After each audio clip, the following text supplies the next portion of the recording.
Shalom Obracha, nous poursuivons aujourd'hui avec un nouveau Pérec, le 4e Pérec de Masechet Baba Kama à la première Mishnah. La Mishnah nous enseigne Shor Shenagar Arba Vechamisha Shvarim Zacharse. Un taureau qui était particulièrement violent puisqu'il a encorné Arba Vechamisha Shvarim, 4 ou 5 taureaux l'un après l'autre. Donc il en encorné un et ensuite il va encorner un autre, ensuite un autre.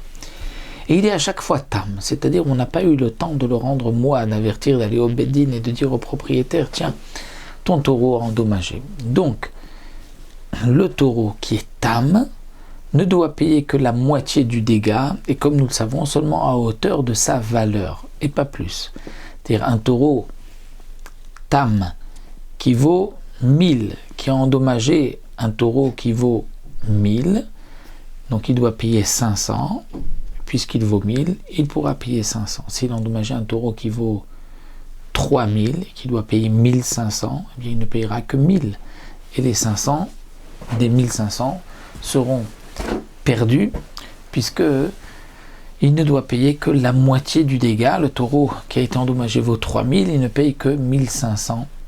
Et puisque c'est à hauteur de sa valeur et que lui ne vaut que 1000, donc il payera que 1000 et 500 ont été perdus. Quel va être le din s'il a encorné plusieurs taureaux l'un après l'autre? Donc il y a plusieurs dégâts et il n'y a pas suffisamment pour payer à hauteur de sa valeur la moitié du dégât de tous ces taureaux. Bien sûr, si le taureau était moide, le propriétaire doit payer, peu importe la valeur du taureau, donc il payera tous les dégâts, mais là il est tam. Eh bien, comment va-t-on procéder? Eh bien, la Mishnah nous dit Shalem lacharon shebaim. Il va d'abord payer au dernier. Il va d'abord payer au dernier Khatsinezek, et ensuite, s'il reste de l'argent, on remonte l'avant-dernier, avant-avant-dernier, et ainsi de suite. Pourquoi? Le Barthénoura nous explique que dans la Gemara, on parle du cas où celui qui a été endommagé la première fois a fait une saisie sur le taureau. Il a dit, ah, ton taureau a endommagé le mien, donc j'ai une part dans ton taureau, puisque tu vas payer la moitié du dégât à hauteur de sa valeur du taureau lui-même. Donc, il a été tofessi, il a pris le taureau du mazik. Et donc, puisqu'il a pris pour pouvoir se faire payer de ce taureau, d'une certaine manière, c'est comme s'il est maintenant lui gardien, shomer et sachar. C'est comme s'il a été payé pour cela, parce qu'il va gagner, il va garder ce taureau pour se faire payer, donc pour avoir lui en contrepartie quelque chose. Et donc, lorsqu'ensuite ce taureau a endommagé, eh bien, cet homme qui avait pris ce taureau, le premier Nizak, est donc responsable aussi du dégât, puisqu'il était gardien.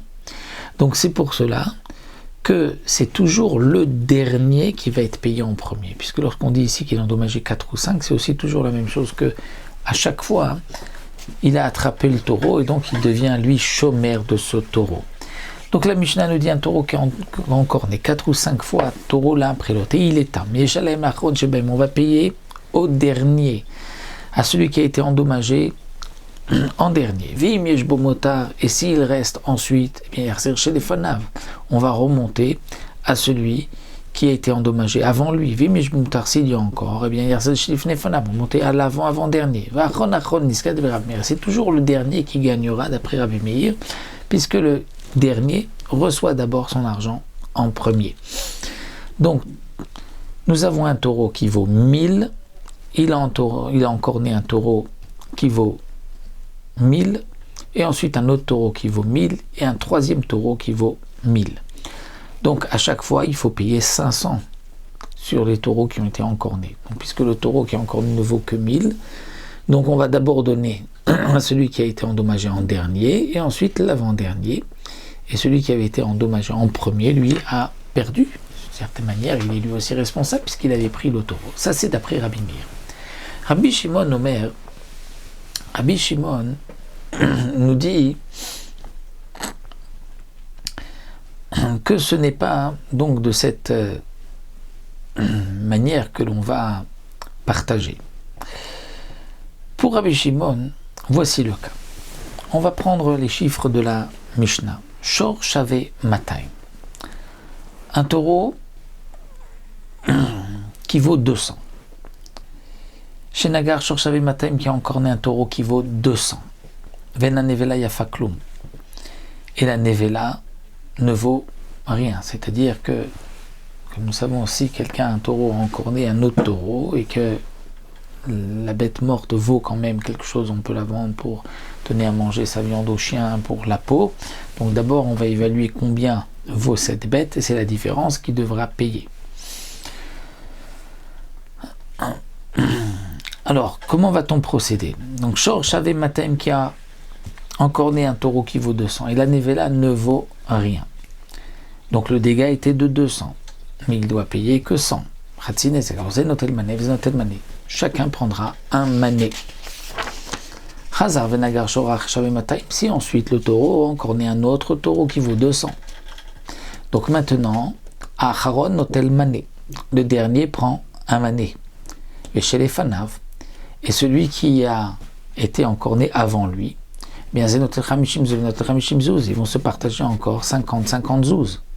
Puisque le dernier prend le mané, la moitié 100, et puisqu'il reste 100, puisque ce taureau vaut 200, donc celui qui était avant lui va prendre 50 et le propriétaire du taureau 50. Si ensuite il a encore né un autre taureau qui vaut 200, et bien là, à Acharon, le dernier prendra 100, puisque son taureau vaut 200, il prend la moitié. Chez les fanav, celui qui était avant prend 50. Et les deux premiers vont prendre le propriétaire et celui qui était encore né vont prendre un dinar zav, c'est-à-dire 25. Donc toujours le principe est le même, c'est qu'on associe celui qui, le propriétaire, lui, lorsqu'ensuite l'autre a pris le taureau, donc il devient avec moi responsable, donc on est responsable tous les deux du prochain dégât. Et donc on partagera toujours la moitié pour celui qui était encore né en dernier, et ensuite l'autre moitié pour les deux premiers. S'il en est encore une fois, donc la moitié pour le dernier, la moitié pour tous ceux qui sont avant. Et ceux qui sont avant vont être divisés aussi moitié pour un et l'autre moitié pour deux.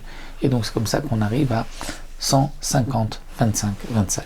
Donc ça c'est l'explication de Barthénoura pour Rabbi Shimon. Pour Rabbi Meir, on va quand même reprendre ce que le Barthénoura nous dit, puisque le Barthénoura dit que d'après Rabbi Meir, le principe est le suivant. Si il a encore né le Khatsi Nezek, par exemple, du premier qui a été endommagé était d'un mané, c'est-à-dire le premier taureau valait 200. Et ensuite, le deuxième taureau qui a été encore né valait 50. Et le taureau, le premier, lui vaut 200. Donc c'est vrai que au départ, le taureau qui a encore né, lorsqu'il a encore né le premier qui valait 100, donc puisqu'il y a 100, d'après, dit le Barthénoura, le Nizak, celui qui a été endommagé, avait dans ce taureau-là 100, puisque le taureau valait 200 et le Khatsinezek vaut 100, donc il avait 100, et le propriétaire a aussi 100. Donc c'est comme s'ils sont associés 100. Lorsqu'ensuite le Nizak donc prend ce taureau et que le taureau va encorner un taureau qui vaut 100 et donc la moitié c'est 50. Alors le propriétaire, lui, dit le Barthénoura, ne va pas perdre 100 parce que lui il ne devait pas garder le taureau. C'est seulement celui qui a été endommagé en premier qui avait pris le taureau et qui donc est lui responsable. Et donc puisque lui il avait 100 dans ce taureau et que maintenant le Khatsinezek c'est 50, donc lui a perdu 50 et ils vont se partager 50-50 et le premier propriétaire gardera quand même 100. Ça c'est comme ça que Rabbi Meir pense, c'est ce que le Barthénoura nous dit, alors que pour Rabbi Shimon, donc nous avons vu que le dernier va prendre la moitié et ce qui restera sera partagé toujours, mais le propriétaire va à chaque fois perdre une partie de la valeur de son taureau, ce qui n'est pas le cas pour Amir où le propriétaire gardera 100 et c'est donc les autres qui vont se partager et toujours le dernier prendra et ensuite on partagera équitablement comme nous l'avons vu pour ceux qui ont été endommagés juste avant. Voilà pour cette Mishnah.